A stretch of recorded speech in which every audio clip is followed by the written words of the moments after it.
अब हम यहां बात करते हैं एनसीईआरटी आंदोलन की।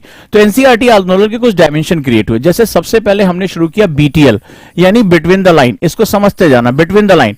बिटवीन द लाइन का मतलब होता है कि ढेर सारे एनसीईआरटी के फैक्ट्स नहीं रटने। ढेर सारी मार्केट में किताबें हैं, उनके क्रक्स आ रहे हैं, कोई उसके नोट्स बना रहा है, उसमें ढेर सारा जो है इंफॉर्मेशन दे दिया है। बीटीएल कहता है इसके अंदर अंडरस्टैंडिंग क्या होगी, छुपा हुआ मतलब क्या होगा, आप इसको समझ लो। एनसीईआरटी तुम्हारे लिए बहुत छोटा है, इसीलिए जब एलडब्ल्यूएमआई नोट्स हम क्लास में बनाते हैं तो वो क्या होता है, सिकुड़ता हुआ वो एक पेज के अंदर आ जाता है और आपके लिए ये आसान होता है। आपने पूरा चैप्टर उठाया और उसके साथ लिंक कर दिया। इसके बाद जब बीटीएल होता है तैयार, तो बीटीएल के साथ तैयार होता है जो एनसीईआरटी। चूंकि एनसीईआरटी पहले ही पेज पे कहता है कि भाई हम अंडरस्टैंडिंग डेवलप करना चाहते हैं, हम एक स्टूडेंट में स्पेशली जो यूपीएससी एग्जाम देने जा रहा है उसको हम रॉट लर्निंग से दूर करते हैं। आपके पास एनसीईआरटी होगी, अभी आप खोल लो और पहला ही पेज निकाल लो जो प्रीफेस या आमुख के नाम से है कि एनसीईआरटी क्या कहना चाहता है। आप उसमें देखोगे भाई हम आपकी जो है रॉट लर्निंग नहीं बढ़ाना चाहते, हम आपको मगअप करना नहीं सिखाते हैं, हम आपको ये कहते हैं कि आप कितना जो है अंडरस्टैंड कर पाते हो अपने सराउंडिंग। उसमें लिखता है सराउंडिंग्स को। और यूपीएससी का एग्जाम यही, इसीलिए इसको सामान्य अध्ययन कहा जाता है, सामान्य ज्ञान नहीं कहा जाता। मैं इस पर कई बार बात कर चुका हूं, इसको जो है जनरल स्टडीज कहा जाता है। तो जनरल स्टडीज के केस में यानी कि सामान्य रूप से मेरे आसपास जो कुछ भी चल रहा है मुझे उसको विश्लेषण करने यानी उसको एनालिसिस करने की पावर होनी चाहिए। जब मैं उसको एनालिसिस कर पाऊंगा तो मेरा जो क्या होगा, अंडरस्टैंडिंग और इंटरडिसिप्लिनरी अप्रोच, ठीक है, इंटरडिसिप्लिनरी अप्रोच क्रिएट होता है, यानी अंतर विषयक ज्ञान होता है। अंतर विषयक का मतलब जो होता है वो ये होता है आप एक सब्जेक्ट से दूसरे सब्जेक्ट में अथॉरिटी के साथ एंटर कर जाएं, ठीक है, और एक दूसरे को क्या करें, लिंक कर दें। इंटर करके आप लिंक कर दें, आप सोसाइटी को इकोनॉमी के साथ, इकोनॉमी को पॉलिटी के साथ, पॉलिटी को अभी होने वाले बदलावों के साथ, ग्लोबलाइजेशन से जो है इंडियन कल्चर को जोड़ने की आप हिम्मत रख सकें। तो जब आप इस तरह से इंटरडिसिप्लिनरी अप्रोच करते हैं तो ये यूपीएससी की रिक्वायरमेंट होती है। इसके बाद जब इतना कुछ होता है तो हमारे पास नोट्स भी बहुत ढेर सारे होने चाहिए, लेकिन वो स्मार्ट नोट्स होने चाहिए, right. Smart notes, smart notes का मतलब होता है कम से कम चीजों के साथ, और ऑर्गेनिक नोट। स्मार्ट नोट की सबसे खास बात होती है ऑर्गेनिक होते हैं। ऑर्गेनिक मतलब आज मैंने पढ़ाया, मैंने कुछ स्मार्ट नोट बनवा, लेकिन कल को आपने कुछ और जोड़ा, आज कुछ नया आया, आज आपने देखा मैंने कल्चर पर डिस्कस किया। आज अगर आप जो है उठाकर देख लें और आज जो डिबेट आई है इंडियन एक्सप्रेस में और जागरण में, तो आप देखेंगे वहां पर जो है वो भारत की भूमि, सनातन के बारे में काफी कुछ है। अब आपको कुछ उसमें नया मिला, आपने उठा के अपने नोट्स में डाल दिया, तो गुरु गुड़ और चेला शक्कर हो जाता है, चेला आगे निकल जाता है। यही इसकी सबसे खास बात होती है। तो स्मार्ट नोट्स जो ऑर्गेनिक हो, क्या हो, ऑर्गेनिक, यानी इसमें हमेशा वृद्धि की संभावना बनी रहे। इसीलिए हम लोगों ने क्या डेवलप किया, LWMI, less word more information. ये जब तीनों आप कम से कम मिलाते हैं तब एनसीईआरटी का जो एक जिसे कहते हैं एसेंस, जो उसकी खुशबू होती है वो तैयार हो जाती है। क्लियर है?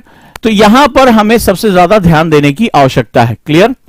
चलिए, तो अब हम लोग एनसीईआरटी को 3 तरीके से पढ़ना है, लेकिन अब चूंकि इस तरह से मैंने पढ़ाया और उसका मुझे रिजल्ट मिला, बच्चों ने तमाम तरह के जो एग्जाम दिए, प्री एग्जाम, तमाम स्टेट एग्जाम्स और भी दिए, और उनको वो फ्लाइंग कलर्स के साथ निकले।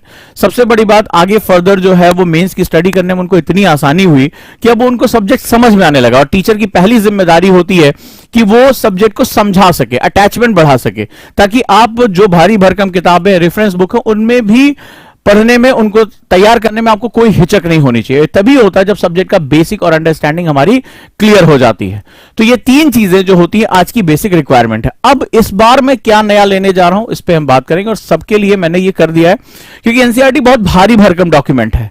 एनसीईआरटी एज अ टीचर मैं जानता हूं कि जब उसको आपको एलडब्ल्यूएमआई में क्रिएट करना होता है तो पसीने छूट जाते हैं। आज भी मुझे हर क्लास से पहले उतनी ही मेहनत करनी पड़ती है, उतना ही जो है वो एक तकलीफ होती है कि कैसे इसको शॉर्टर वे में लेकर जाएं, कैसे इसको इंटरलिंक करें, करंट से इसको कैसे जोड़ें। बहुत ही ज्यादा एक मेहनत वाला काम होता है। तो अगर टीचर के रूप में मेहनत वाला काम आपने देखा कि मैं अपने हाथ से बने हुए नोट्स आपसे पढ़ा, पूरे टाइम आपने मेरे हाथ से बने हुए नोट्स पढ़े, कभी मैंने कोई स्लाइड नहीं, कभी कोई जो है वो पावर पॉइंट नहीं, कुछ नहीं, मैं अपने हाथ से ही नोट्स बनाता हूं और अपने स्टूडेंट से भी उम्मीद करता हूं कि वो इसी तरह से काम करे। क्योंकि मैंने कहा ना कि सीखने की विधियां होती है, एनएलपी ट्रेनर होने के नाते I listen, I forget, I see, I remember, I do, I learn.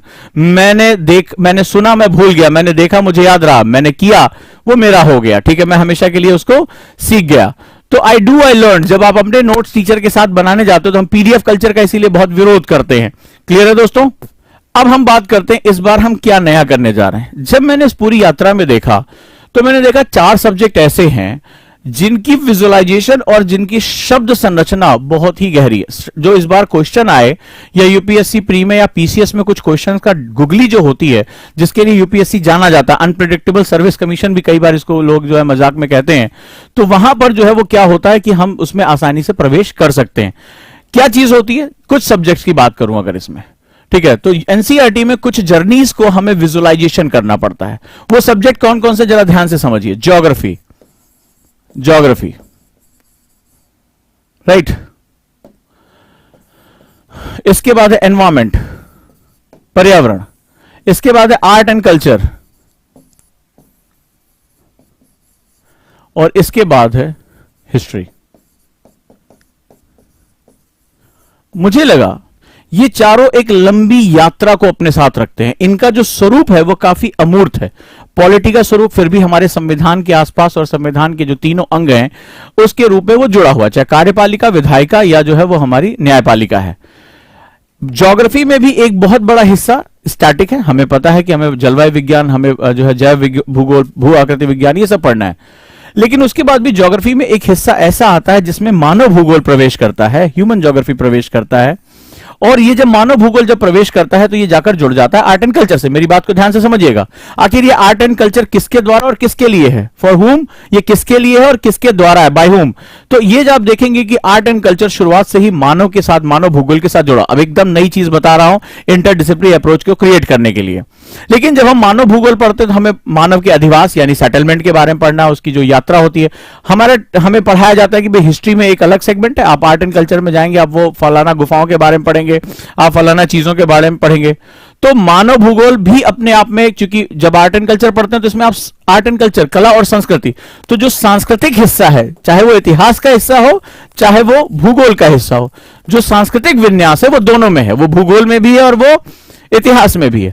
तो सांस्कृतिक विन्यासों में अगर हम अलग अलग लोगों को देखें तो जो आर्ट एंड कल्चर होता है वो वहां के मानव के जो अभिव्यक्ति होती है अपने, चाहे वो पत्थरों में हो, मूर्तियों में हो, आर्किटेक्चर में हो, कहीं पर भी उसकी अभिव्यक्ति के रूप में देखा जाता है।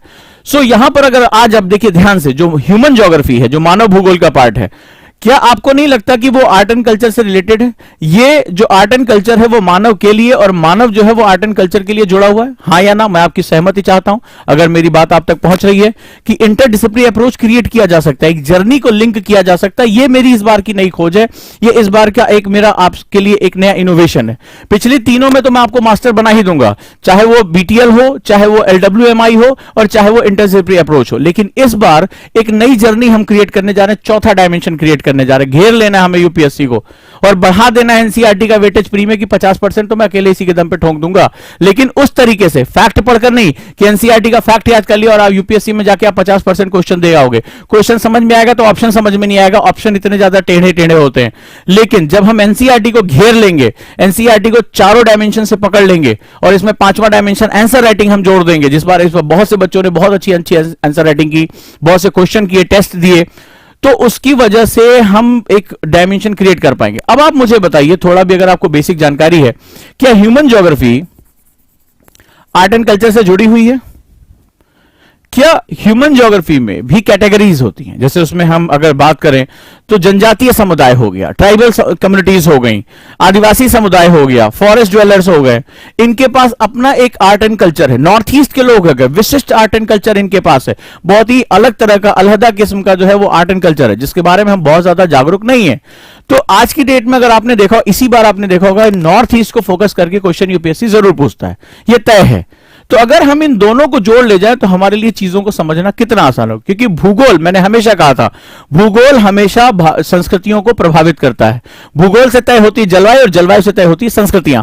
जो आपका कल्चर होता है वो हमेशा ज्योग्राफी पे डिपेंडेंट होता है, याद रखिएगा। मैंने ऐसे कपड़े क्यों पहने, आपने उस तरह का क्यों पहना। आप, मेरा कोई स्टूडेंट इस समय हो सकता है मुझे कश्मीर में देख रहा हो, कोई स्टूडेंट हो सकता है मुझे साउथ में देख रहा हो, कोई नॉर्थ ईस्ट में देख रहा हो। आपका पहनावा अलग, रंग रूप अलग, आपके त्योहार अलग, कपड़े अलग, ये सब चीजें जो है वो बिल्कुल क्या होती हैं, अलग अलग होती हैं।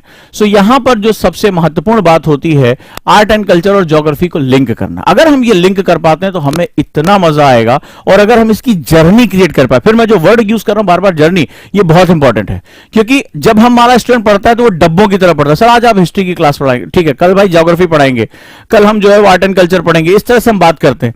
लेकिन अगर हमने जर्नी क्रिएट की कि हम ज्योग्राफी से होते हुए हिस्ट्री में प्रवेश करेंगे, आर्ट एंड कल्चर को उसके साथ जोड़ेंगे, तो वो जो जर्नी क्रिएट होती है वो आपकी जो नॉलेज का डायमेंशन होता है उसको बहुत एक्सपेंड कर देती है। इस बात को आप समझिएगा, ठीक है। तो चले